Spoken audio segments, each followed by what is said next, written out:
Welcome everyone. In today's video discussion, I will be talking about kind of like an open letter to Frost Giant Studios and any other RTS game studios out there that want to create RTS, strategy games, and so on and so forth. So I mentioned this in my stream. I was sick about a week or two ago, and I had plenty of time in my hands to do absolutely nothing. So it got me thinking. People from Frost Giant Studios asked what kind of ideas you have for RTS, what would you like to see?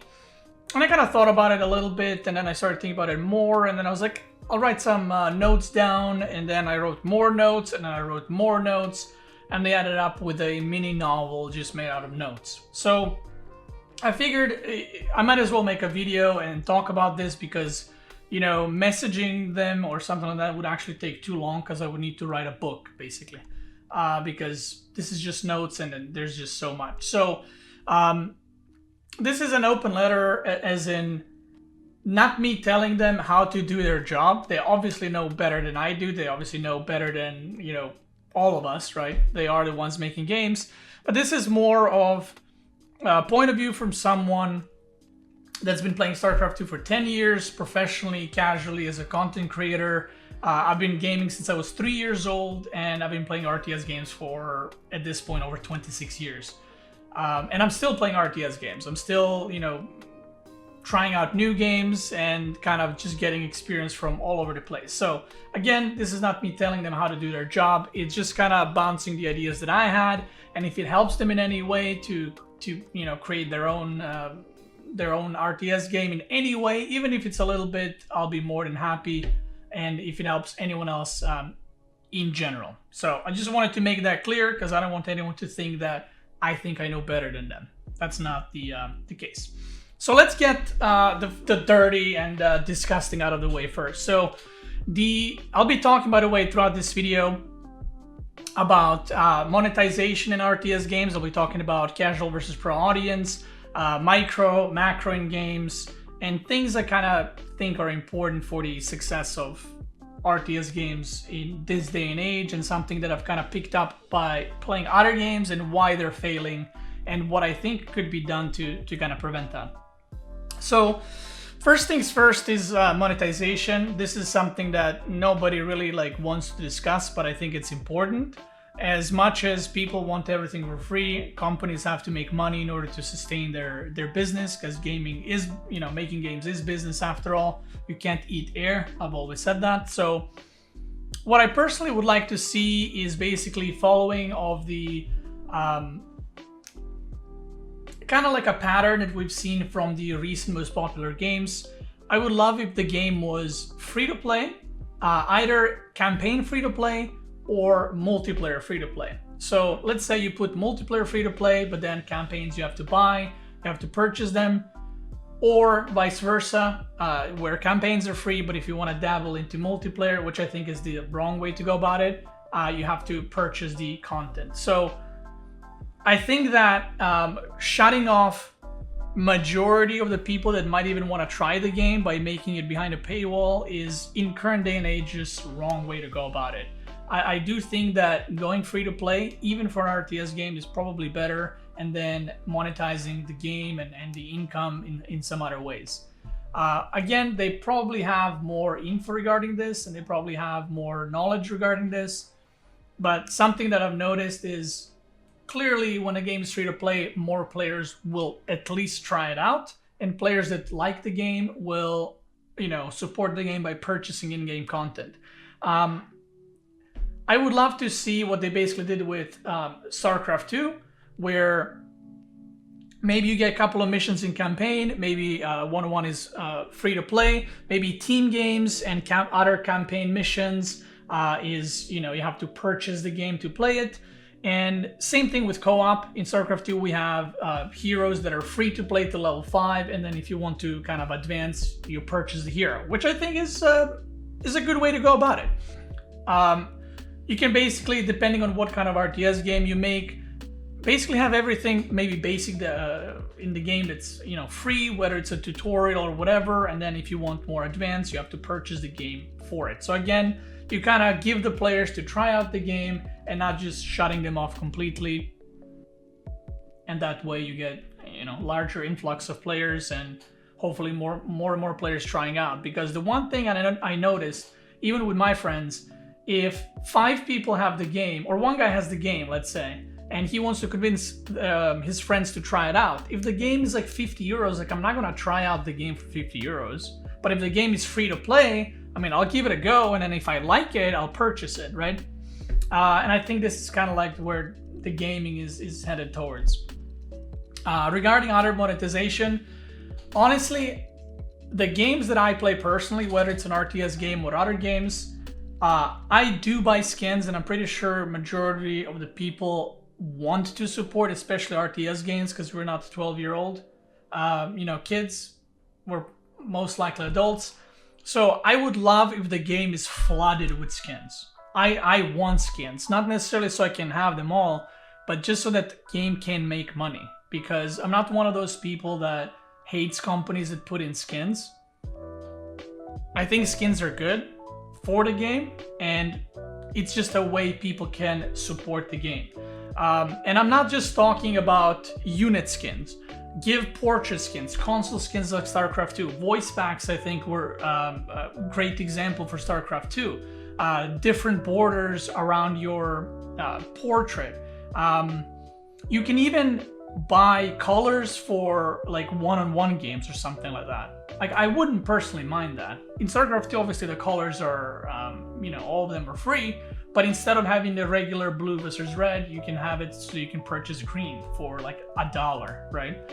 And all those things, as long as they don't affect gameplay, thumbs up from me. Like, feel free to monetize the shit out of everything as long as it's not affecting the gameplay whatsoever. I don't want skins that influence the gameplay, skins that are hard to see, but as long as it's just visual to the point where still everything is clear, I'm all up for it. I would love, and again, this is too early, but I would love if they made deals with content creators, with pro players, with pro teams, something that we've seen from a lot of other games where they sell in-game content, in-game logos, kind of like what Blizzard did with voice packs in StarCraft 2, just kind of collabing with your content creators and your pro players, and just working that way as well. I know Fortnite, and I think League now as well, has like kind of like every pro player streamer has a link, and you can use that link to purchase something in game and directly support the pro player streamer as well as you support the game at the same time. So that's something I would love to see, and that's something I'm always up for. Another thing, and again, this is way down the line, but again, if I'm going super detailed, I might as well bring this up. I would love to see a mobile game. I'm not even joking. I do have phone right here, but I would love to see a mobile game done right. And I don't mean a mobile game where it's an actual RTS. What I would love to see is, I'll use StarCraft 2 as an example. I would love to see a mobile game, let's say for StarCraft, where you don't play StarCraft, you play arcades from StarCraft 2.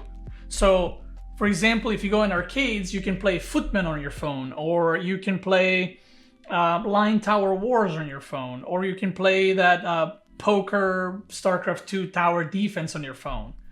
I think that's something that it would be great and something I would love playing. I don't want StarCraft 2 on my phone. If I wanted StarCraft 2, I would play on my computer. But some games that are more casual, like arcade games, which is something I know that Bill from Frost Giant Studios mentioned they would like to have in their own game, there's no reason not to make that on phones, because it would be super easy access for people, and you can even have crossplay from PC to phone. Yeah, Zealot Hockey, all those little games you can kind of play on your phone. Why not, right? Why not? But please don't put the actual game on the phone, because that's, no one likes that. Now we got that out of the way, so let's talk about some actual gameplay related and game related stuff. So casual versus pro play. Now this is a big topic. So for those that don't know, I used to be a pro player for 6-7 years in StarCraft 2, and I was always all about balance, all about perfection, and all about just everything being proper. And once I stopped that, I realized how wrong that point of view is. There's nothing wrong with wanting balance, but top level play it should not be priority. Yes, there should be balance matches, but it should not be priority. Priority should be fun, because if you don't have the community, you don't have the game. Now, casual audience is extremely, extremely important to a game. Now, it doesn't matter if it's an RTS game or Fortnite or League of Legends. Casual audience is what carries the game, and this is where, in my opinion, StarCraft 2 failed. Once StarCraft 2 launched, it had an insane surge of players, but there was only really one-on-one. There was campaign that you do, and there's nothing else, and then there was nothing else. If co-op was earlier in StarCraft 2, StarCraft 2 would look completely different today. If Archon mode was there on starting StarCraft 2, it would be completely different, because casual players, yes, they play one-on-ones, but one-on-ones are stressful, and people don't want to do that all the time, but there was nothing else to play at a time. And I know some people will say like, oh, you could have played custom games or arcades. That's not the point. The point is that having easy casual content and accessible casual player tools to transition into multiplayer are extremely, extremely important. This is something they discussed on the Pylon show, and I 100% agree with this. When you're a casual player, let's say I get my friend to start playing StarCraft 2, Potato, 1, 2, 3. And even if I show him the game, I'm like, oh, here's the campaign, you play, and then after you finish the campaign, you jump into multiplayer. The problem is, campaign has nothing to do with multiplayer. It's actually two different games. The units look the same, but the units don't work the same even, because there's different upgrades in campaign. For some, like if you don't play on Brutal, the game speed's different. The unit controlling is different. The expanding is different. The base layouts are different, because in multiplayer you just start with a CC and workers. So what I think RTS games lack in general is a good tool to transition from campaign, from a casual gamer to someone that jumps into multiplayer. I think StarCraft 2 is one of those games where it's very frustrating when you lose, and you can't really sometimes pinpoint why you lost if you're a new player. Someone that's experienced, you'll know why you lost, right? You know what you should have done to prevent it. But if you're a new player, one of the examples they brought up is, how do you know as a new player that you're supposed to scout? And how do you know when you're supposed to scout? And how do you know what you're supposed to scout for? Because I see these like advices and tips people give, just scout more. For what? People send a worker across the map, they see the buildings, but what does it mean? And this is something that, again, RTS games fail to transition noob players to someone that wants to try out multiplayer. So what I would love to see if they had is campaign with like explosions and special abilities is great, but I would also love to see a campaign, not like a tutorial, like left mouse button is to select your units. I don't mean that. Age of Empires 2 does the best job at this from any strategy RTS game that I've seen, which is they have campaign tutorials where it tells you to you need to reach, let's say, certain supply in StarCraft 2 with certain amount of workers in under, let's say, 10 minutes. And depending how fast you reach it, you get like a bronze medal, silver medal, or a gold medal. So the tutorial tells you the fastest way to get there, why you should do it, how you should do it, how you should manage your economy. And it's literally a one-on-one build order. So when I played Age of Empires 2, I did those and I learned so much very, very quickly. Because there was no confusion for me like, oh, is it better to do this? Is it better to build this first? No, this was figured out. It was put as a tutorial in the game, and I could play it over and over and practice it. Kind of like an opener. Imagine practicing I don't know, building SCVs, splitting them, supply depot, barracks, reaper, command center, going all the way to 111. And that's something I thought was really cool. And it helped me quite a lot because I had no idea when I should be doing what. So I would love if they did something like that, a campaign tutorial that actually focuses on not teaching you what units do, but teaching on actual one-on-one multiplayer build. And this is something I would love to see updated. You know how we have challenges in StarCraft 2 from, I think, Wings of Liberty? I don't even know where they are. It wasn't training, it was... Man, it was somewhere. Maybe custom? I don't know. But we have, in Wings of Liberty, you have like challenges that you can complete, and you can update those. The meta will obviously develop, but updating those build order things in the game would be extremely, extremely valuable to the new players. So that's something I would personally love to see, and it would help the game quite a lot.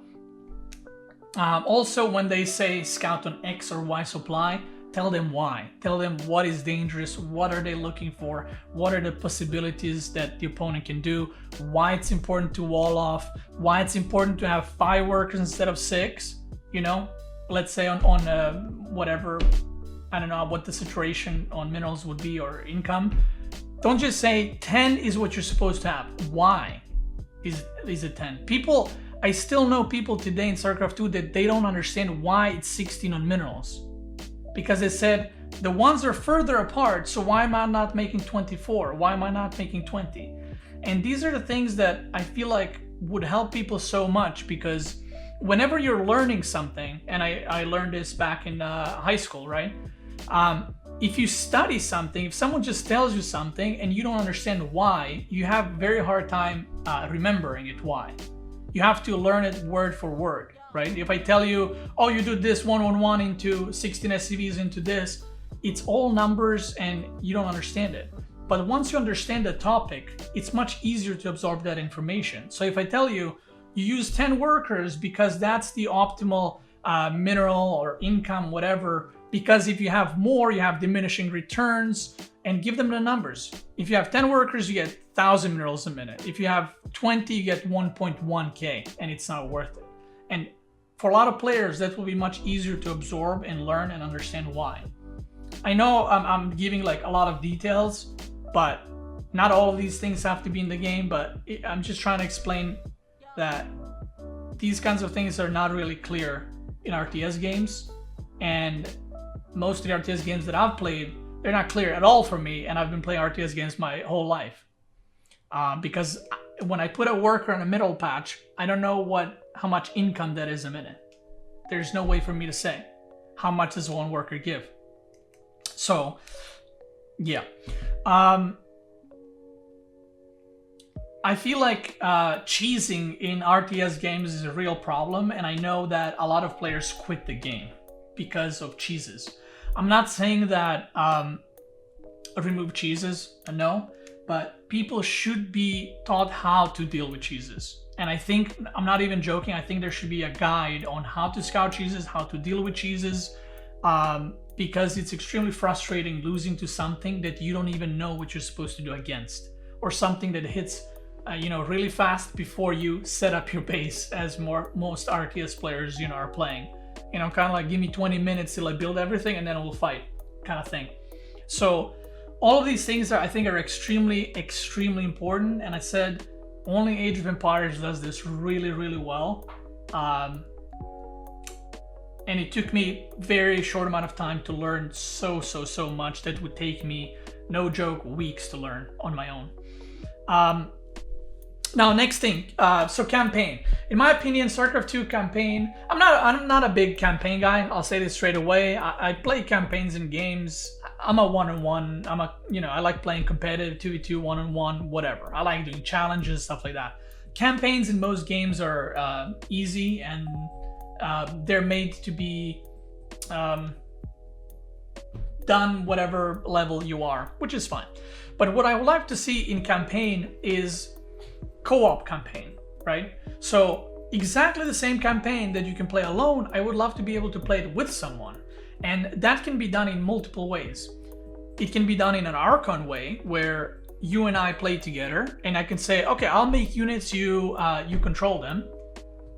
Or what I also have never seen an RTS game do, why can't we play the same campaign, but I spawn as a Zerg and you spawn as a Protoss, or we both spawn as a Terran, or whatever.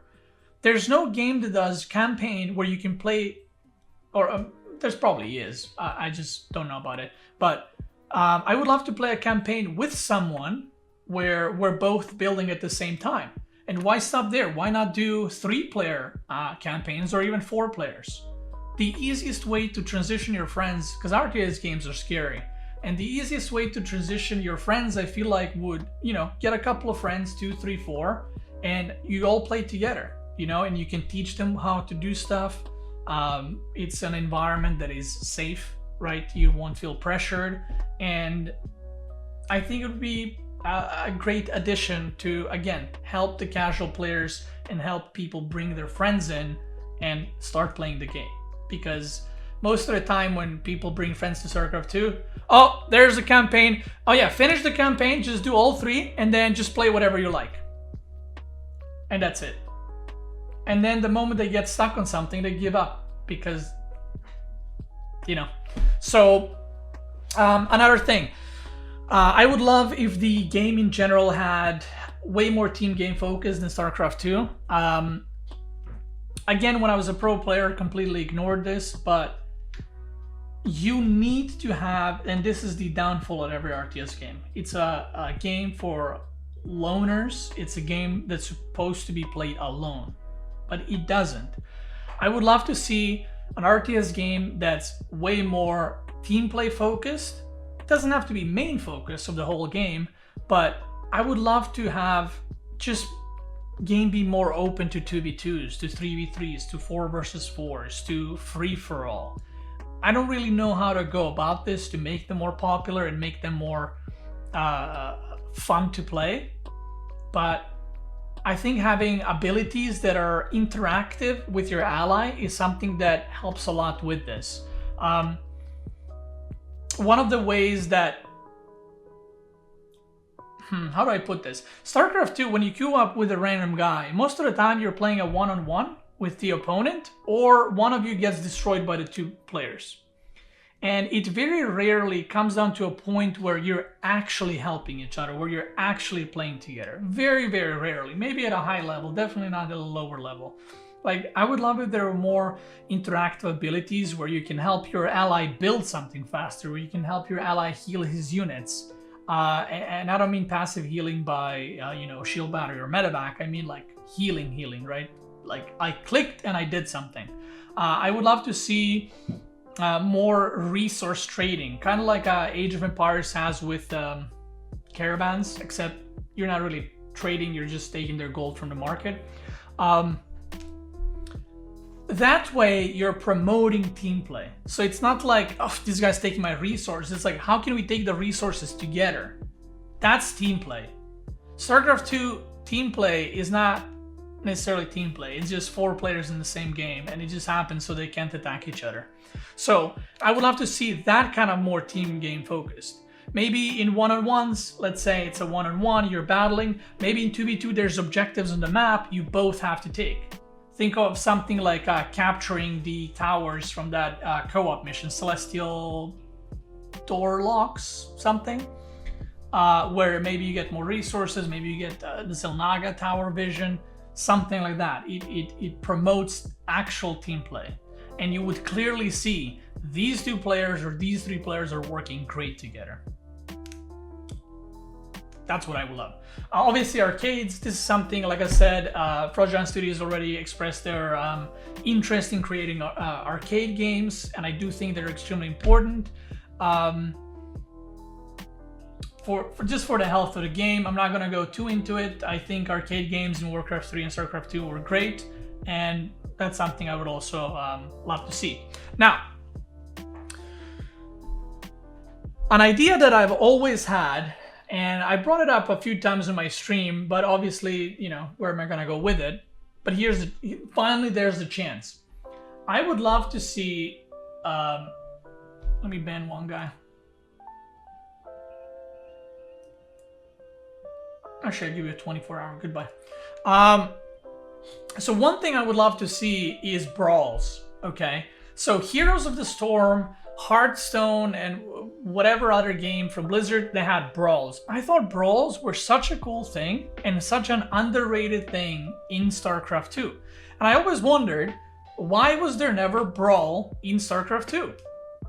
For those who don't know, brawls would be a week-lasting modes in Hearthstone or Heroes where you had a unique objective on the map, or your units would be changed, or heroes would be changed, where it's kind of like all over the place, it's crazy, it's just for fun. So I'll give you an example of a brawl in StarCraft 2. Imagine if we had a brawl each week where this week's brawl, units cost no gas, or units cost no minerals. So you just mass produce barracks, mass produce hatcheries, and you just go at it between each other. I would play that. Would I play it 24/7 for that week? No, but I would try that. Let's have a brawl where each unit is giving a random ability. So let's say you spawn, you start playing, Marines have Storm. Is that balanced? No. Is it fun? Yes. I would love to see a brawl week in StarCraft 2 where there's Doom bots running around the map and you have to avoid them, where there's kind of like a co-op things inside, like why is there no mutation in a one-on-one game where there's like spider mines across the whole map? They wouldn't be ranked plays, they would just be for fun, and I would love playing those. I would love to see a brawl where there's no supply limit, or maybe supply limit is up to 400. I would love to see all those things. Why not have in one of the brawls where there's no race limit? You play whatever, you pick Terran, but you can build Zerg and Protoss units in that brawl.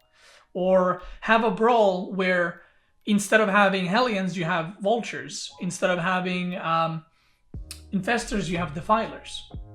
I think that'd be great. And I don't know how hard this would be to implement from, programming point of view, but you don't need to have them last for a week. Make it last for a month.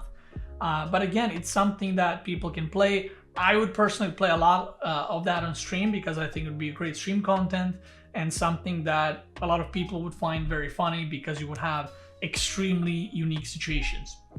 The last thing of casual versus pro play before I move on to the next thing, and I'm sorry, I'm trying to talk really fast because I'm literally halfway through. Okay, like I said, this is a long conversation, I'm sorry. But I gotta get this out of my head because I've been thinking about it a lot. So, next thing, I would love to see challenges in Frost Studios RTS game and in RTS games in general, in any game actually.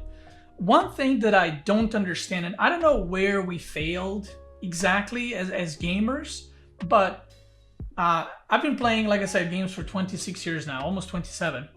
And games used to be made to play and to challenge yourself, right? Games these days are made to be completed. Why? Where did this happen? Why does everyone need to complete everything? There is no reward feeling in that. When I complete whatever challenges StarCraft 2, I don't feel good because it's easy.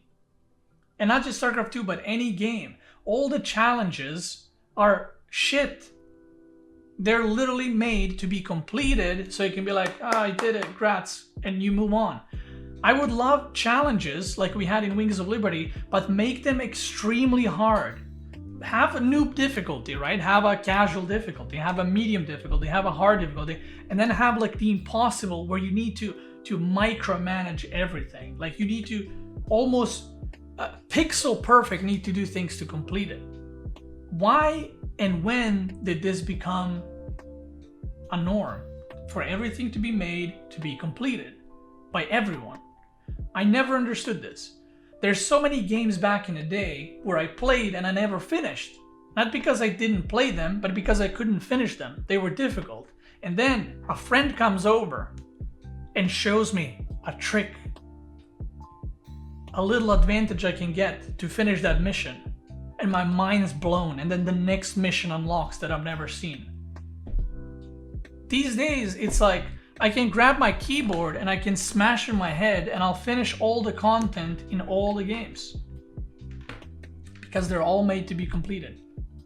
And I don't know if I'm the only one that has this, that I'm, feeling this way, but I am so against systems like that. Participation trophies for all. Yeah, we're all winners, guys. Like, come on, it's 2020, guys. Like, I don't know. To me, it's completely frustrating. And all the games are going down this route, by the way, not just RTS games. So please create some kind of content where it's challenging, where it's actually challenging. And you need to look up for a guide. You need to consult with a friend. You need to ask someone. Someone needs to tell you. And even when they tell you, you still can't do it right because it's difficult. You know why? Because if I play a campaign right now and I do 10 missions in a row and I finish the campaign, you know what I'll do? Oh, okay, that was cool, I guess. So that was a fine campaign. I'm gonna go grab some food and maybe watch a TV show. Nobody cares, right? Nobody cares. But some of the games when I played when I was younger, when I would finish a mission, I was a kid, right? I would get up from my computer and I would run to my mom and dad and tell them what I just did, even they had no clue what I was talking about. That's how excited I was. Because it was so difficult. I was trying this for 2 weeks. Every day to complete, and then you finally did it, and the sense of accomplishment is there. There's no sense of accomplishment in current games because everything is easy and everything is given. You don't work for anything anymore in games. Everything is just given to you, and please don't do that. It is terrible way to do things. I don't mind having easier difficulties, but create a difficult that will challenge players, because that in its own way is giving you longer term content for the game, because not everyone's gonna blast through it in the first 2 days, and it will give players for something to kind of strive for and work towards. I don't know, I went on a big rant about this. It's something that I'm extremely passionate about and something that I talk a lot about. I don't like where gaming is moving these days, which is everything is just easy, and little Joey can complete it without putting in any effort, for V-Bucks and for achievement points that matter nothing, okay? Or not achievement points, but achievements that pop on the screen. It's so stupid. I'm sorry, it's so dumb. All right, so these are, now that I'm going to talk about random things / addition. So these are kind of like things that I couldn't really put in any category, so I just decided to clump them all together. And again, something that I thought would be good for the games. So, number 1, good clan system and good and clean chat system. This is something they are aware of. They discussed this on Pylon Show. This is extremely important. I want to be able to hang out with people I know in the game. Okay? Now, one of the ways why this is important is, or one of the reasons, is because you can grow your community. Being in a clan matters. You can hang out with your friends. Every time you log in, everyone's there, and so on and so forth. One of the coolest implementations of this that I've seen and that I thought of is you can have little, like if you have a portrait, like let's say your portrait is an Archon. What if you would enter a lobby right now? Let's say I open clan, right? Whatever, I don't know where it is. I'm sorry. Let's say I open clan, right? And let's say I enter the clan, and then whatever my profile is, I have like a mini character right here on the bottom, and it says Beastyqt, and I can run around and I can chat with my friends. Even having something as small as a little character on the screen, it makes it more immersive, like you're there and then you see other people around you. It's easier to chat and hang out with. I know this is a little bit maybe weird for an RTS game, but again, I'm just throwing out the ideas out there because I do think that community aspect and team aspect and friend aspect is very important, and it's connected to the chat system that you have.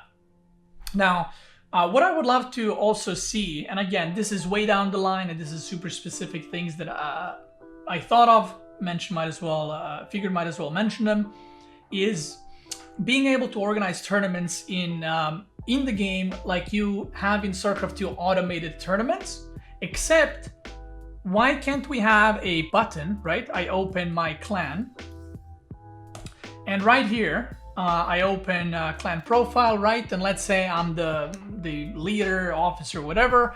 So here there's like a tournament, you click it, and you can organize like a tournament, I don't know, Beastyqt's 2v2 rampage. And then you say Tuesday, 8 p.m. And you click it, people sign up. And when the tournament is about to happen, the bracket gets made in the game. So you don't need to use another website to create this. You can do it in the game, and everyone from the clan can see the bracket. Everyone from the game can then spectate you guys playing. And this doesn't need to have any prizes. You're just creating it within your own clan. Because again, this is something that would help with the clan situation and with the team situation. I would love that. There's automated tournaments in StarCraft 2, so why wouldn't it be able to have it custom like this? Why would we have to use external websites for Wardy's tournament? Why can't he just make one in-game and have players sign up? And the bracket gets made. People can sign up, and check this out.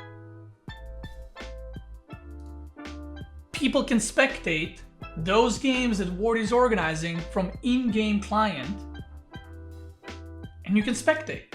Which brings me to the next thing. Why can't we spectate friends games in StarCraft 2 or any other RTS game? This is technology that has been existing for over 10 years. Why does no RTS game do this? This is the way you do it. I mean, I don't know from programming point of view, but you open your friend list and you click Hero Marine, let's say, is in the lobby right now, and he starts, and I click right click, spectate game. Every game that you spectate has a 5-minute delay, so there's no cheating, there's no stream cheating, you can't spectate your friends and tell them what the other people are doing. There's a 5-minute delay, and if the game just started, you have a 4-minute count. Let's say game is during the game for a minute, you get a 4-minute countdown, and then you start spectating. You can see their first person, like you're watching a replay, except you're watching the game from a client. Also, why can't I open GM and press on Cyril, open his profile, and then open this game and click spectate or watch replay? I would love to see that, and there are games that did this. Red Alert Remastered to an extent did this, where the highest level games, the replays are in the game, and you can just search for a player. You can literally go like on a thing, you type Beastyqt, and all my replays come out, the latest games that I've played on my account, and you can download it and watch it. This would be so huge for a game. This would be gigantic for the game, because you can spectate the game from the best player's point of view. Now, I know what people are going to say. Well, players might want to hide their strategies. Players, Cyril might not want to show his strategy. Make it an optional thing. Make it so that you can disable it so people can't observe your games. But still, people are assuming that you need to watch the best player to learn something. If you're a casual player, you're like a casual Bob that just joined StarCraft 2, and you just finished your little campaign, you just finished your whatever, but you have no clue how high-level games look like. There will be players. I'll be the first one to enable this thing so people can spectate my games, and they can learn from it. And check this out. You would also maybe be able to join this spectator lobby with other people. And you can talk in game. You can chat in game about the game, just like you do when you watch a replay or spectate a live game as an observer. I would love to see this. And I know that this exists because a game that I used to play a lot called Guild Wars, it's an MMORPG, they had this over like 12 years ago. And these replays of top level games would be there for 24 hours. You know? So if they did it long time ago, I know it can be done right now as well. And if Red Alert Remaster did it without the live portion of it, but just downloading replays, I know that the guys working at Frost Giant Studios can do this. This would be one of the biggest things that you can add to your game. Please trust me on this one. It would be huge. I would love to play 10, 15 games, right? And I would love to go grab food, and instead of me, like, I don't know, watching YouTube videos Among Us, people ringing at each other and screaming, I would love to open, oh, what's Laser doing? Let me watch his ladder game. And then I watch him. I was like, oh, he's playing against, Cyril. Oh, that's pretty cool. I'm just grab food. I watch a live game right there. Top level StarCraft. And top level StarCraft is available to you at all times. I would love that.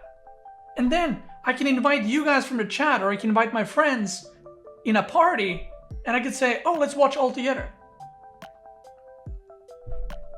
Amazing. Amazing. And I know people are gonna say, oh, but this is very similar to replays. It's not. Okay, let's not mix apples and oranges over here. It's not. First of all, you don't have those replays. Second of all, watching the game that is happening right now, there's something to it. It's the same reason why every tournament is live. No tournament cast from replays from 3 weeks ago. People want it live because it gives it more meaning. Rant over. Next one. Excuse me. Custom games and arcades with name lobbies. StarCraft already has this. Obviously, again, this is something I talked about on the Pylon show because I watched the whole thing. And mod tools so people can actually create maps and they can, release them, and a way to promote your own maps in the arcade system. I know that they mentioned that initially people had a harder time kind of getting their maps out there, but they found a way to fix that and make it easier for the people making the maps, which is great. I think mod tools and easy map maker is extremely important, and I think people in the community, StarCraft 2 or any gaming community, are extremely, extremely creative, and they can make a lot of the content that might actually stick for a long time. Dota.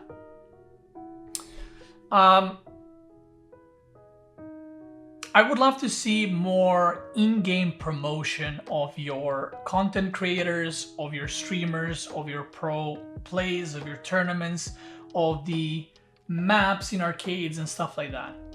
I understand there's some situations where you have to be careful who you promote, if they say the wrong thing or do the wrong thing or whatever.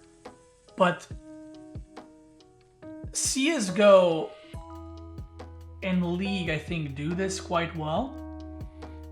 But I would love to log in, and then there's a stream tab here, and I open it, and you can approve your own streamers, right? That are friendly enough so that they're not saying bad words or whatever. But I would love to see streamers right there in game where I open it and either a pop-up comes right here, or maybe a link to Twitch or YouTube or whatever. Or if I'm about to queue for one-on-one, why not have a thing here, DreamHack, whatever, going on right now? Cyril versus whatever. Some people don't know. I started a YouTube channel about 3 years ago, and I realized how many people have no clue what Twitch is. People don't follow tournaments. It's not that they don't want, they just have no clue. Where can I see in-game that there's tournaments going on? Where can I see that there's DreamHack?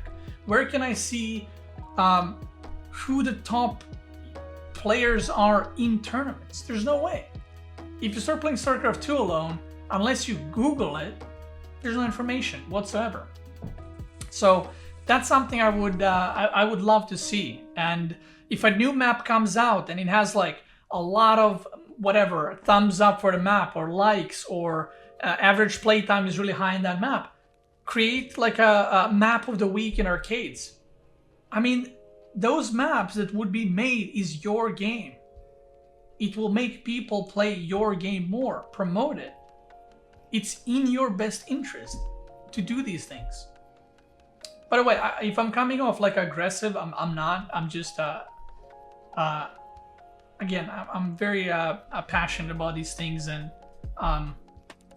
yeah, I kind of get like really into it. So I don't mean to, I don't mean to be aggressive. Now, next thing, achievements. Now this is something that a lot of people might disagree with me, but I figured out I might add it as well.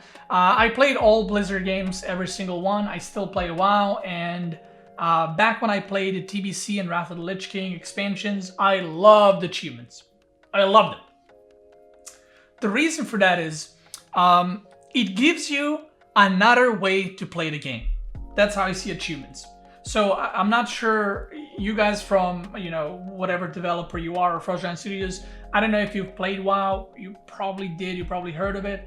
But achievements are not like win a game. Wow, you won a game, like in Fortnite. Fortnite, you literally open your eyes and there's an achievement. You literally click a button here and there's an achievement. Like, don't do that. I'm not talking about those achievements. I'm talking about win 1,000 games achievement, or win a game against top 50 GM player. You know, win against top 16 GM player. Max out in whatever 10 minutes on supply. Create challenge maps where you have achievements. Create certain custom maps where you can get certain achievements by doing certain things, by playing the game different way. Again, achievements are virtual points that are useless, but if made properly, they are free content that's replayable. Now, you can go a step further, and instead of just having achievements that give 10 points that you can wipe your ass with, maybe put some of the harder achievements where you unlock a portrait, where you unlock, I don't know, a different color in game that you can use, so people want to work for it. Not everything needs to be paid, and not everything needs to be given. It goes back to what I was saying earlier. We want some things that need to be earned. And once you earn them, and I have something unique, people will be like, oh my God, this guy completed that just because they saw that portrait. Or they will see the portrait that you have and they'll be like, oh my God, that one's really cool. How do I get it? And then you tell them and they work on it in order to get it. And they get sense of accomplishment, which is so important in games. Isn't this implemented in StarCraft 2? Yes, but most of the achievements in StarCraft 2 you can achieve by just playing games and not paying attention to anything. And then that's about it. Achievement in campaign in StarCraft 2 are the proper way to do it, but they can be extended to multiplayer and to custom maps to make them to make you play a different way. Because achievements for multiplayer are, you will literally get it, guys, as long as you just play. They will happen at a point. So yeah, I love achievements, and I remember there were so many times in WoW where there was nothing for me to do. There was no raids, the friends weren't online, and I was like, oh, I'll do a couple of achievements, you know? And I love doing those, because in WoW that meant you're progressing your character, which I think is one of the most satisfying things in video games, having a character and progressing on it. Or in this case, it would be your StarCraft 2 account, where you progress it and work towards unlocking more things and kind of completing your account, if that makes sense. So that's something I would like to see. I don't know what their plan on this is. I don't think they were asked about this, but something to consider. You know, one of those challenges I said earlier, that should be made to be played and not done by everyone. Those kinds of things you can put an achievement to complete a certain challenge on the hardest mode under a certain amount of time, yada yada. Now, next thing. Man, there's so much. My throat's hurting, guys.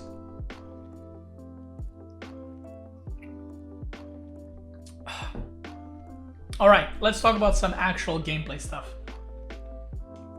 Sorry, by the way, the chat that I can't catch up with you guys. So, balance design things. I'll try to go quicker through these.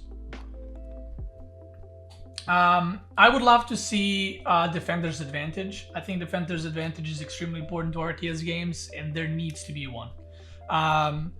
In my opinion, from what I have experienced in other RTS games, the best way to have Defender's Advantage is either through production or high ground, like Brood War has. I probably like the idea most of high ground or chokes. Kind of like StarCraft 2 has natural, that's kind of choked up, easier to defend.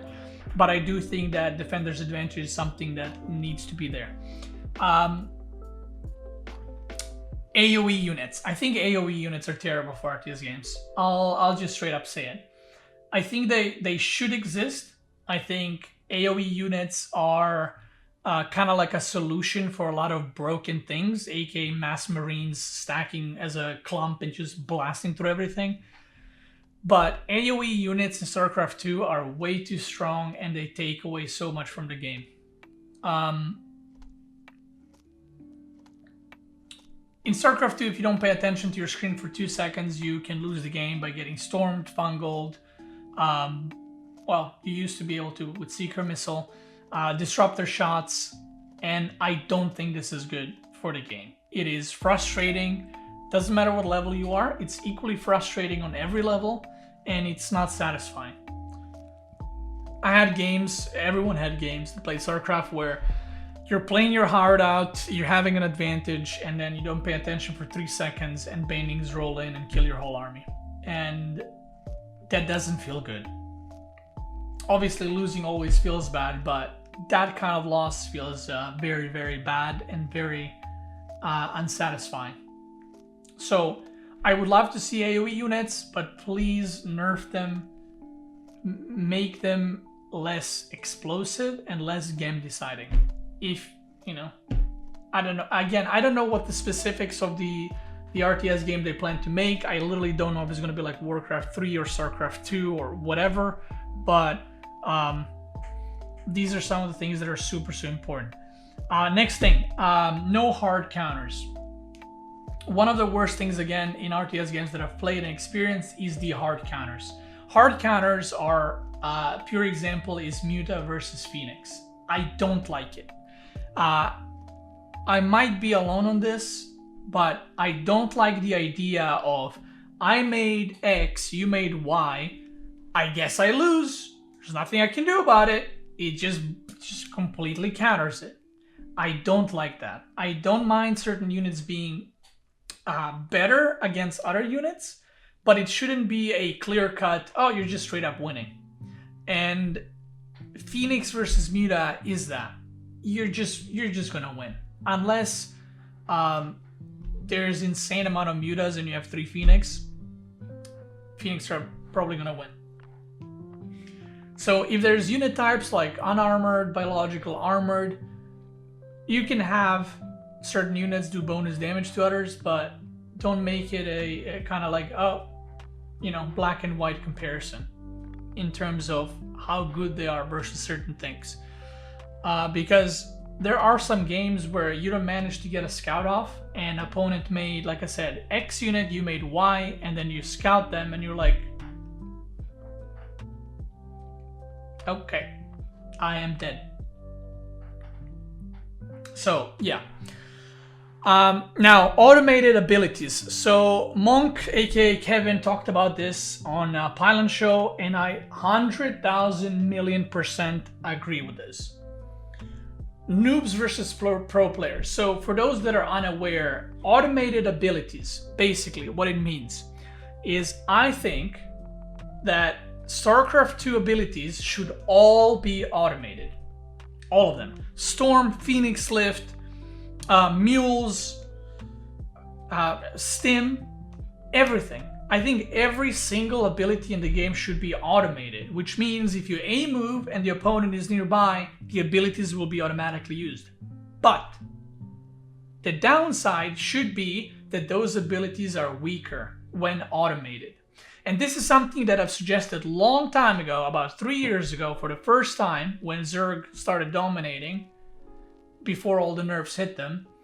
My suggestion for the balance, and I talked to, when I was talking from people from Blizzard regarding balance, this was one of my suggestions. The biggest problem at the time was Queen Inject and Zerg production and Zerg economy. And my suggestion to this was to nerf the injecting. But not nerf it like just nerf it and that's it. No. You should be able to stack injects on a hatchery, but if you stack the injects on top, one on top of another, it should only give you 2 larvae. But if you do it after the larva pops and there's no inject on it, if you do it properly, you get 3 larvae. And this is something that promotes good play and good players.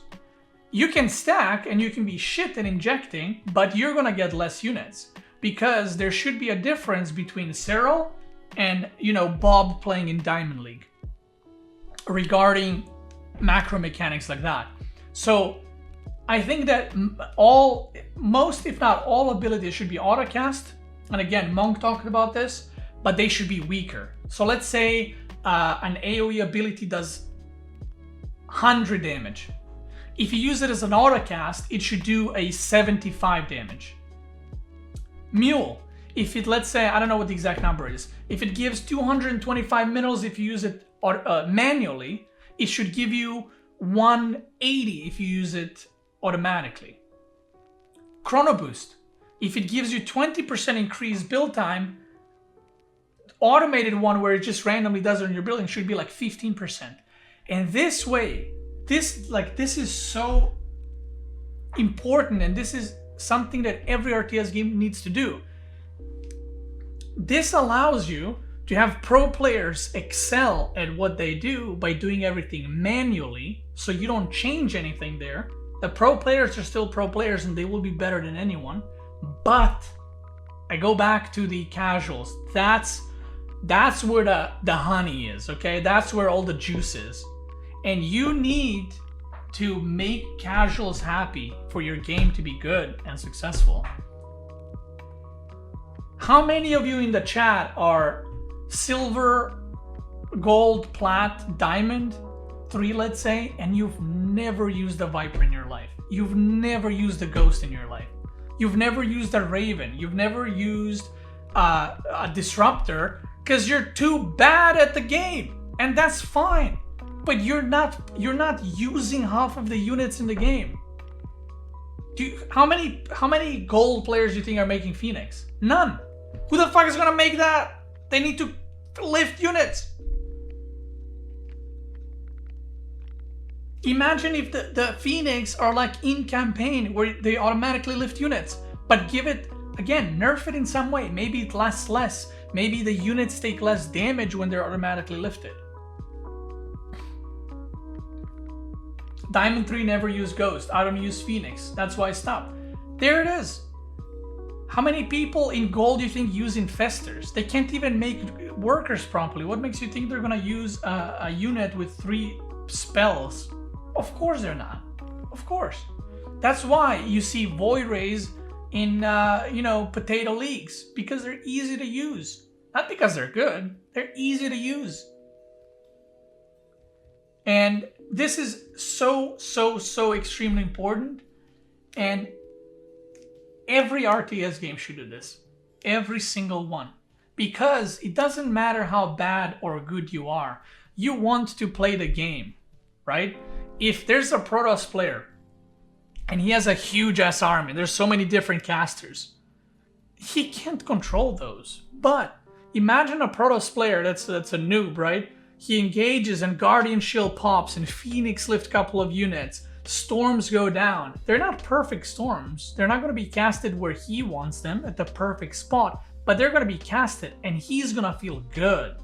That's going to feel good because your whole army is working together. It's not working perfectly, but this is the part where it separates noobs from people who want to improve from pro players. As a noob, you're going to have everything automatically, right? But as the time passes, if I'm a Terran player, the first thing I would do, as I'm getting more familiar with the game, I would be like, okay, I'm going to stop using mules automatically and I'm going to use them manually. And then what happens is you start getting more money. More money.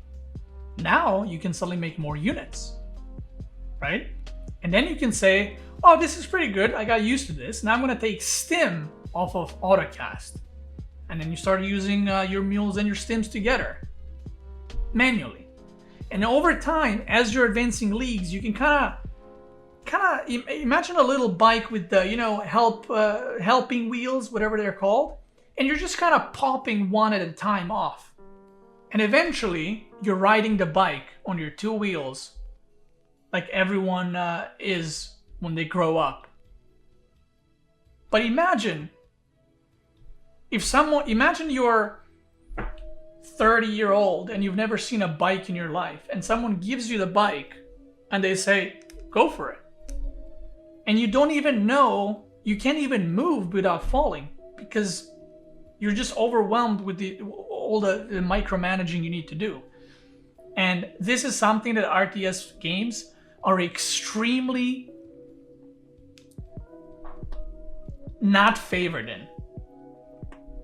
When people come to RTS games, and again, I'm talking from my personal experience of friends and people I know try StarCraft, there's too many things. But if these things were automated, feels good. Next one. Please have clear unit types and damage amplifiers. So I actually thought about this, and I don't know if there's any game that is clear on this. There's no game where I played it and I understood how armor works, how damage amplifier works, and how the DPS works. It is so unclear. It's insanely unclear. To the point where you have to search online for someone that did the breakdown, someone that did the research, and how exactly it works. Because there's like, I'll give Warcraft 3 as an example. Look how many armor types there are. There's unarmored. I might be wrong on these, by the way. I haven't played Warcraft in a while. Unarmored, light, medium, heavy, magic, building, and there's another one. To me, that's just like, why? Why not have 3 armors? And that's it. Have unarmored, armored and giga armored. Why? Don't make it too complicated with 50 unit types. And then unit attacks, like one is chaos damage, one is piercing, one is melee, one is sword, one is magical. Like, I don't want to play a game and have to study for an exam to understand which unit is good against which unit. I want it to be simple and clear. Something that's very normal, like fire, water, and whatever, earth, I don't know. It's very intuitive that water counters fire. I don't need to read about it. If I see one unit is water and one unit is fire, I know which counters what, okay? And this is something that so many RTS games do so poorly. It's insane. I would play a new RTS game and I read the armor But then there's like, oh, but they do also +2 versus this. And I'm like, well, what does that mean now? You know? I have no idea. And there's no explanation on it. And maybe do a guide on that as well. Don't make it too complicated with like 6 armor types and 6 attack types. It's I feel like it's one of those things that nobody ever said, oh man, an RTS game is coming and it has 10 armor types. No one ever said this, okay? No one, ever. No one ever wanted this or asked for this or thought it was a good idea. It's not. It looks cool on paper, it's terrible in execution. Every time. Visual representation of what a unit does and is. So Age of Empires, I feel like, does a pretty bad job at this. I've talked about things that they do well. This is something they do pretty poor job at. And this is what I mean. If a unit is light, the unit should be in a t-shirt, shirtless, you know, maybe in like a cow skin armor. That's a light armor, okay? Or unarmored, the unit should be, you know, shirtless. That's very clear. The guy has no shirt. He's not armored. He's probably unarmored. There's no armor, right? If the unit is heavy armor, that shit needs to have like a tank on its shoulders. You know what I mean? Like, it needs to visually be clear what unit type that is. Kind of like Siege Tank, right? Siege Tank in StarCraft 2 isn't a good example. Siege Tank, you see it, no one ever in the history of games thought that Siege Tank is a light unit. No one ever thought that a Siege Tank is a biological unit. It's very clear that it's an armored unit. Now, this is where the problem comes in. Units like Hellions, they're mechanical, but they're light. But also, when you transform them into a Hellbat, they're also biological. From looking at it, that's not what I get. And this is where a lot of games do this very wrong. Also, Ravagers are not armored or unarmored. They're not light or armored. They look like they're armored units, but they're not. And so many players ask me, aren't Siege Tanks supposed to counter Ravagers? Nope, actually they're not. Because they're not armored units. And they don't take that much damage from Siege Tanks. This is a very perhaps minor thing, but this is something that irks me whenever I play other games. Where a unit looks beefy as fuck, right? And then a unit with fucking a noodle comes out, right? And just beats the shit out of it. And I'm like, how does this happen? This unit is shirtless in you know, khaki shorts, and the other one is in chain armor. How is it possible for this crap one to beat the other one? You know what I mean? So those kinds of things I would love if they were more clear. If a unit is biological, make it biological. Don't make it a tin can and call it biological. I would say for you know, majority of units in StarCraft 2, this is pretty clear, but this is something that I've seen other RTS games completely fail at this.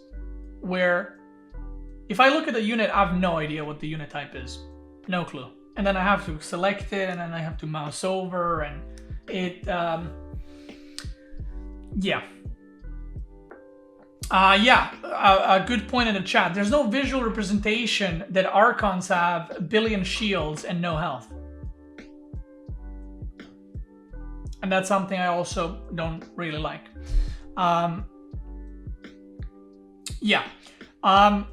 Next thing. I would love if I love when RTS games have a skilled way to scout your opponent. To prevent build order losses and to prevent cheeses. I don't think scouting should be a given. I don't think you're supposed to scout your opponent for free every game. But I think if you're skilled enough, you should be able to scout your opponent. Age of Empires do this very good. You start the game and you have a horse scout, and they're very squishy, very, very squishy. They have very low vision range. So if you go too close to the town center, you will lose it, and thus losing all the scouting. But the most skilled players will keep that horse alive for so long, and they will keep re-scouting, constantly scouting your opponent, checking where you're going, what are you doing, and stuff like that. So I'm not sure, again, I don't know what kind of a game exactly they plan to have or do, but I would love to see a more skill-based scouting and also counter scouting measures. So just because you're good doesn't mean you should scout 100% of the time. There should be ways to counterplay that. I would also love to see, this goes on to automated abilities, I would also love to see units auto-splitting somewhat on AoE damage. Or maybe even like formation splitting kind of thing. Again, I don't think this should be a thing you press and your units split perfectly against banelings and they don't take any damage. But maybe just have formations where units are a bit more loose so that it helps the worst players do it properly. And not, get their whole army basically globaled by AoE. And then pro players will still want their units stacked because they can disperse them very quickly. But your ranged units are stronger where they're clumped up together. So that's another thing. Regarding macro, I thought about this quite a lot, and it's hard to say because I don't really know for the 5th time what kind of game they plan to make. So I can't really talk much about macro. I just hope that macro is made in a more, how do I put this? In a more meaningful way, rather than just constant spam of doing one thing over and over. But I don't really have an example how this would be done, so it's hard to discuss macro without knowing the details of the game, right? Now, 2 more things and we're done, and this should be shorter. And again, I'm really sorry for taking this long. If anyone from RTS gaming creator companies are watching this, they probably gave up a long time ago.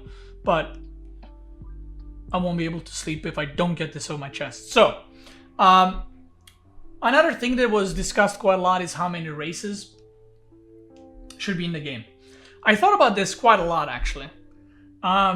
Because I think this is a really difficult question and a really important one, because you're basing your whole game off of this, right? It's extremely important for the path of the game and the future of the game. So one thing I love and I 100% think should continue is the same thing that's happening in Warcraft 3 and StarCraft 2 is the crazy differences between the races. I love that.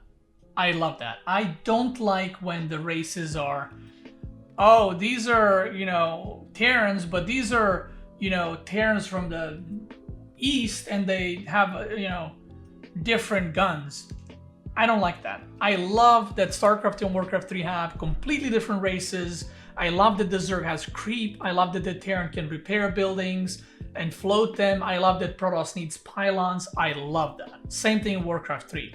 Night Elf can uproot buildings. Humans can build with more workers. Orcs are orcs. And undeads have like the bile thing, right? I love that. And I hope they keep that. Because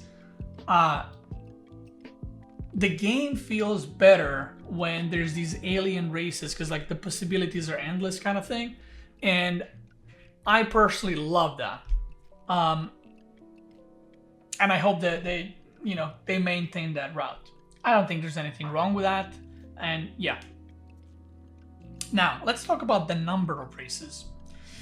So there's a few options, and I'll go through all of them and kind of like my thought process behind them. My throat hurts. I could never be a teacher because my throat would go away in about 6 hours. So, I think my least, favorable option for races is having one race. There are benefits to this, which is you can make one race and you can make a lot of different units, and there's a lot of different play styles maybe you can do within, with the units, and it's kind of like an equal playing field, and then the balancing is a lot easier, and that's great. Those are the bonuses. But I think having one race would kind of get old very quickly. I think there's a charm of players playing different races that are completely different, and I think it's just less exciting overall as a viewer when I'm seeing the same race every game. ZVZ. So I personally am not a fan of just having no races, aka having one race that everyone's playing. I think having two races is a pretty safe answer. Warcraft 2, Orc versus Humans kind of thing. I think it's easy to balance. It's only two races. You still have like more diversity, I guess, and would probably be like the safest option because it would be easiest to make. It's only two races. It's not 3, 4 plus, and the balancing would be fairly straightforward because mirrors would, as long as people are amassing one unit, you don't really need to balance it, so you would only be balancing one matchup. I wouldn't mind two races, but I do think that having three races being kind of like a standard in RTS games, there's probably a reason for it, and I do like having three races, and it's probably my favorite choice. I do think it's more challenging to balance. I do think there's a lot more work with three races. You're suddenly balancing way more matchups.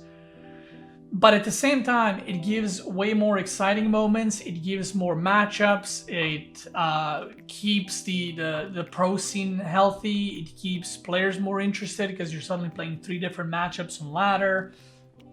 If you don't like one race, you can switch to the second one or the third one, and it kind of gives a lot more diversity in the game itself, which is why it's my favorite option. Having four races like Warcraft 3, I think is the best way to put it is you start picking fun over balance, which is not necessarily wrong, but I don't think it's possible to balance four races. There will always be imbalance, and maybe at that point the game becomes too much of rock, paper, scissors, potato, where there's always a potato that beats everything, but then there's also a race that gets kind of crapped on by the other races, and then do you quit playing? Balancing doesn't take a week. Sometimes it takes months, and if you are on the rock, paper, scissors roller coaster and you end up being the weakest race, as a casual player, are you really going to be waiting months for your race to improve in any way? And even though I don't think balance matters at all at lower levels, it's 2020 and people listen way too much to forums, to streamers. And if a streamer or someone on a forum says, oh, this race is shit, they're gonna blame all their losses on their race being shit, even though realistically they're the ones that are shit. But people don't want to admit that. So this is something that developers in general, whatever RTS games, have to really think about and what they want to do and what they want to focus on. Again, there's nothing wrong with having four races and having a game that's imbalanced, because I personally don't think StarCraft 2 is balanced. There's always a race that dominates more. There's always a race that's better on certain maps, and that's kind of how it goes. You want to reduce the balance between the races, or the balance difference, but at the end of the day, you can't have a perfect balance. But there's an example of imbalanced units being very good and very fun and very rewarding and successful, which is Brood War. I think Brood War, out of any RTS game that I've seen, has probably the most just straight up broken units, but it works, right? It's been working for the past 20 years, and it's kind of like if you're like in a fist fight with 4 people, like 4 of you, if one guy is just with his fists and the other 3 guys are with a sword, that guy is pretty screwed, right? But then if suddenly all 4 guys have a gun, it's pretty, I mean, it's imbalanced because it's, you know, all over the place, but it's kind of fair in its own way. And like I said, Brood War has this where I think vultures are completely broken, siege things are completely broken, defilers are completely broken, storm in Brood War is broken, arbiters are broken. There's so many things that are absolutely broken, but because every race has those things, it balances itself out. So that's something that they have to figure out what they want to focus on, and again, it depends also what kind of game it is. I would also suggest something like having co-op commanders for the one-on-one. So what I mean by that is, imagine having 3 races, let's use Terran Zerg Protoss, and before you start the game, or maybe even in the game, you pick a commander. So I don't mean having special abilities or hero-like abilities where you just blast through the opponent's army. I don't like that. I'm not a big fan of heroes, which I'll talk about later.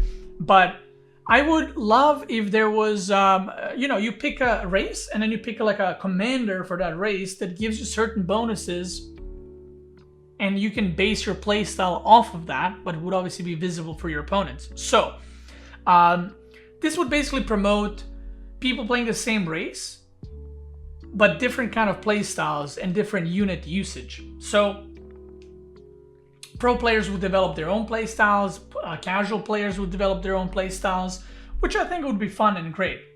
This would maybe create more problems by balancing more things, but you know. So imagine, for example, you had a Swan commander in multiplayer StarCraft 2, and instead of Hellions, you had Vultures, right? Imagine taking a Protoss commander and you have Corsair over Phoenix in multiplayer, or maybe you could have, you know, Defile instead of Vipers or Infestors, or you can have commanders that affect your economy in a different way. So let's say you have Zerg commanders and your normal one is, you know, when you make a building, you lose a drone. But what if you had a commander that you don't lose a drone, but the buildings take longer to make and they cost more minerals, right? There would need to be math done to make sure this is properly balanced with values of one versus the other. But I think Age of Empires, again, I'll bring it up, has this kind of thing that I'm talking about, where certain civilizations have certain advantages, like one mines food faster, one mines wood, one mines stone, one mines gold, one has no need for population buildings and so on, yada yada. But I think where Age of Empires goes wrong is they have too many options. Like there's like 30 plus civilizations, and that's way too many. So that's something to think about. And at the end of the day, without knowing what kind of plan exactly they have, it's hard to specify or give an opinion what is best. Heroes or no heroes? My personal preference, so there's been a lot of discussion about this, and my personal preference regarding units and battles and heroes from Brood War, StarCraft 2, and Warcraft 3 is Brood War. I mean, I don't like the units in Brood War kind of bugging out and working in weird ways, but in terms of how the battles work and how long the battles are, Brood War, in my opinion, is perfect. StarCraft 2 battles end way too quickly. You kind of have this build-up moment, and then it's just like... Imagine blowing up, getting a balloon, right? A huge-ass balloon. And you're blowing air, and you're blowing air, and you're blowing air, and blowing air, and you're tired, and like, you stop, and you get to catch your breath, and you keep blowing air, and there's a huge balloon. And then you just release it, and it goes like... That's StarCraft 2 fights. There's so much build-up, and then it just kind of like fades away extremely quickly. And this is something I don't like in StarCraft 2. On the other hand, you have Warcraft 3 where, I mean, the battles last forever. Like, forever. And too many spellcasters, and forever. So I don't like that either. But I do like Brood War. Because Brood War, I used to play Zerg back in Brood War, and when Zerg attacks, you actually feel like there's an army, an onslaught of Zerg coming at you. I don't feel that in StarCraft 2. Zerg in StarCraft 2 is like this. This is your army, this is Zerg. In 1 second. In Brood War, it's like wave and wave and wave and wave. You're like, from their point of view or products, you're just asking, when is it ending? Like, how many more Hydras, how many more Zerglings are coming? That's what an RTS game should be, regarding how the army and battles feel. So I'm more of a epic battles kind of player or kind of guy, right? Rather than we just get an army, game's done. I don't like that. So I personally am not a big fan of heroes. I did play Warcraft 3. I'm not a big fan of that. If commander idea would be in the game, that's hot. You can have it so that you can have that commander in the game itself as you're playing, but it's just maybe like instead of, let's say Marine has, you know, whatever, 40 health, your commander would be basically a Marine, but it would have 120 health. So it's not like, it can't go, or maybe even 80 health. Like, it can't go across the map and kill everything, but you have your commander that, for example, if it dies, you lose your bonuses from that commander. So suddenly there's another objective within objective of killing your opponent, which is kill their commander, because maybe that's going to, you know, put a stop to their bonuses on units or put a stop to their economy. You don't have to disable everything that that commander gives, but maybe, you know, a thing or two until they rebuild it. And then, you know, there's another kind of aspect of the game where you have to protect your commander within the game. But it's not something you would want to suicide your whole army to kill it, you know? It's not that impactful. But also, it's like it feels good to pick a commander and you can actually see it in the battle. I think that's cool. So it's kind of like a in-between, I guess, between the heroes or no heroes for me. Last thing, 2v2s. I would really like to see some focus in 2v2s, and I really would love if it was not disregarded like StarCraft 2. If you do plan, and if RTS games plan to do one-on-one tournaments, please do 2v2 tournaments as well. I think StarCraft 2 had a huge missed opportunity with team games, and some of you may know, some of you may not know, I used to play quite a lot of 2v2 tournaments against and with pro players. About 2 years ago, there seemed to be like a surge of pro player 2v2s, and I played a bunch of those. I won a lot of them. I ended up second in a lot of them. Played with a few different races, few different race setups, and it felt like playing a different game. It didn't feel like StarCraft 2. Yes, we were in StarCraft. Yes, we did make StarCraft 2 units, but I did something that people don't do in StarCraft 2, which was I would go with my teammate on Discord, on voice, and I would say, okay, what is our strategy for this map? Okay, it has a narrow ramp, so we could go greedy, maybe open air units, while expanding. You know, if they play a certain race, maybe we can abuse that on this map, right? Because, you know, maybe Zerg, it doesn't have as many expansions, so maybe they're going to be 2-base focused. There was a lot of thinking, there was a lot of preparing, there was a lot of mind games.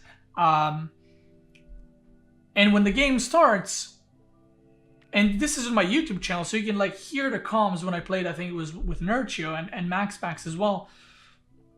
You could hear me saying, there's a drop coming, I need help. I don't have Vikings, I don't have anti-air, and then Nurture would come with Mutas or MaxPax with Phoenix and help me. And this is what I was talking about earlier. This is the kind of like team aspect where the players are helping each other. And I loved it. And I was waiting After each tournament, I was waiting when the next one's gonna be, because it felt like playing the game I love in a completely different way and playing it with someone, which felt great. And another thing, having a 2v2 focus, or at least more focus in 2v2, not main focus, is if I know that people from Frost Giant Studios said that esports is their goal. It helps teams pick up the players because they're team, right? If me and someone else is playing together in team games, suddenly two of us have value for a team. It's not just a team just picking up random players for one-on-ones that don't have any interactions between each other. So that's another thing. I would love to see, again, some kind of incentive to promote 2v2s and team games more. Now, the last thing before I finish my rant that's been extremely long is, I'll just say it straight up, I don't want another StarCraft 2. I don't want another Warcraft 3. I think that RTS genre is extremely outdated. I don't want what I've already played before. I've always said, when people ask me, why is RTS genre dying? It's dying, whatever, right? That game, haha. Because we're using something that's been used for the past 20 years. There's no modernizing of the genre. And I don't want another StarCraft 2. And this is something that a lot of people from StarCraft 2 will be extremely disappointed. And I've talked about this in my stream. Everyone is expecting a StarCraft 3, and I hope that Frost Giant Studios does not do that. Because it's gonna be the same game. We need, if we want RTS genre to be popular again and to be the mainstream again, we need to modernize the RTS gaming genre.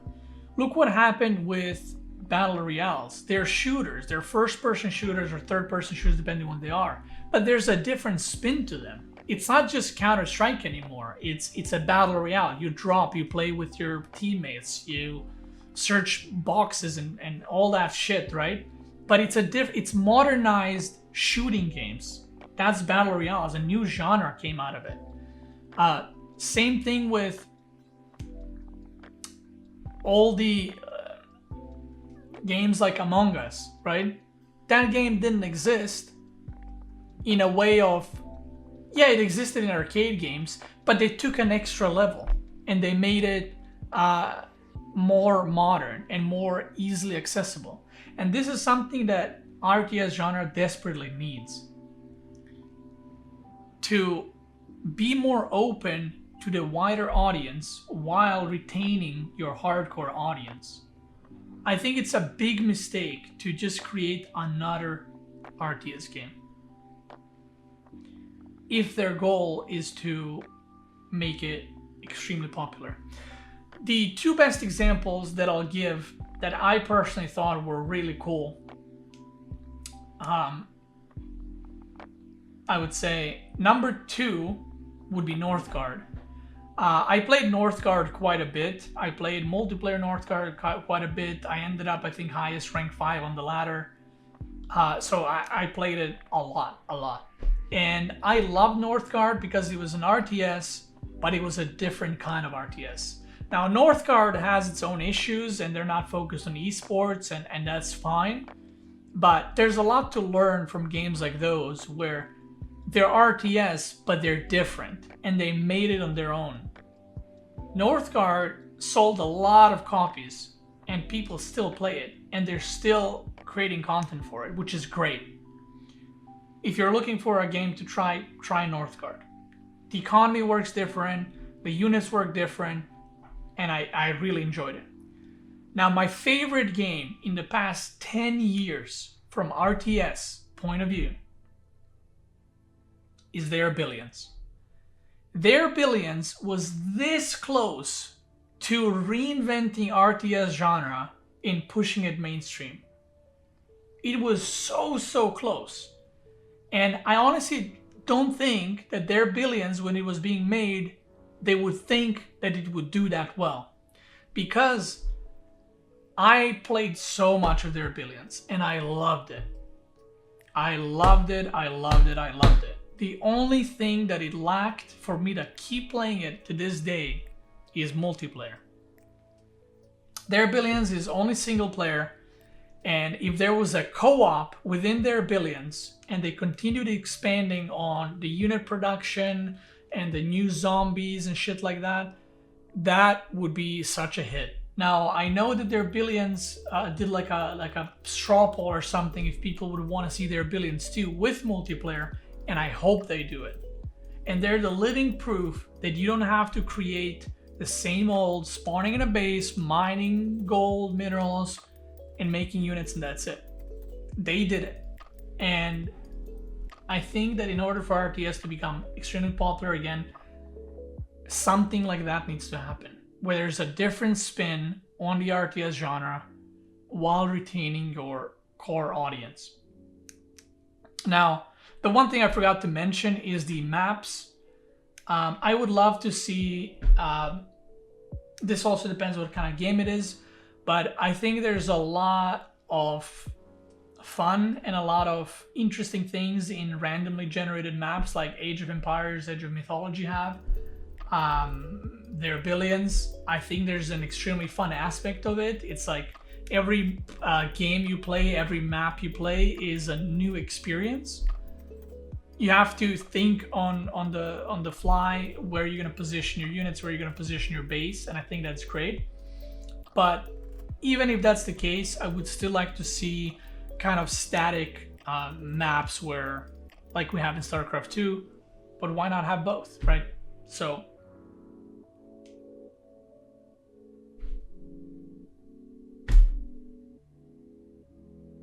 yeah, I'm trying to think of, I don't think I'm all out of words. I've successfully said everything I had to say. If you guys on Twitch have watched this long, shout out to you. I've been talking for an hour and a half, even more maybe. If you're watching this on YouTube, whether you're from my YouTube channel or whatever RTS studio, from Frost Giant Studios, I hope you stayed till the end. And again, I want to re-emphasize once again, I am not claiming I know better than an actual RTS developers, whether it's Frost Giant Studios or anyone else. I'm not claiming that this is how they should do it. I'm not saying that they don't know how to do their job. If any of these things that I've just said, any of these things, they add into whatever game is being created and it makes it better, thumbs up for me. I did my part, kind of thing. And if they would ignore everything I said, do it completely different, and they put in the spectator mode so you can watch people's games on the ladder, great. I did, I helped in a way, in whatever way, right? I did something. And another thing that I want to say is, whether you guys are watching on Twitch or people watching on YouTube, Frost Giant Studios asked for feedback on Twitter a couple of weeks ago, and they said, feel free to send feedback. So I figured making this video, getting my thoughts out, and not only that, but please use this video if you're watching on YouTube. Leave your comments, what you agree with, more ideas that you might have for them to see. Whether you agree with something, maybe something new, some completely new idea, whether it's design, whether it's how many races, whether it's heroes or no heroes, just leave them all the feedback, because the more feedback we give them, the more ideas we give them, the better game and the better perspective they're going to have on what people want and what's important for the players and what people would like to see. So again, I met some of the people from Frost Giant Studios at BlizzCon. Some of them had no idea who I was, which is obviously more than fine. I still, enjoy talking to them and talking about StarCraft with them. I'm glad I met them. And again, these are the people that, I've said this already 50 times on my stream and in my other video when I was reacting to their announcement. These are the people that are extremely passionate about RTS games. These are not the dumbass money grabbers that exist in gaming communities in every single gaming company. These are the people that want to make a good game. And if we want the RTS genre to succeed and survive, these are the kind of people and companies you want to support, because they are truly passionate. And if you watch my stream or my YouTube, you know that I say what I really think and what I really feel. I don't say things just for the sake of saying them or to be politically correct. I know them from what they've talked about, and I know how they feel about games, and I truly believe they just want to make a good game, and that's their main goal. So, follow Frost Giant Studios. I'll try to remember to put a link for everything for theirs, from YouTube to Twitter, whatever. But if I don't, just Google it. Find it and support them and give them suggestions, whether it's in my YouTube video or Twitter or wherever else. Jesus. But yeah, I want to thank you so much for watching. I hope you enjoyed this video and this stream if you're watching live on Twitch. Have a great day, great night, great morning, wherever you are. I'm excited what they come up with. Well done. Thank you. Thank you guys for watching once again. I'll see you tomorrow with another stream, another video. And I hope that we did something here and had some kind of impact. Peace out, Cook Scout, and I'll see you guys tomorrow.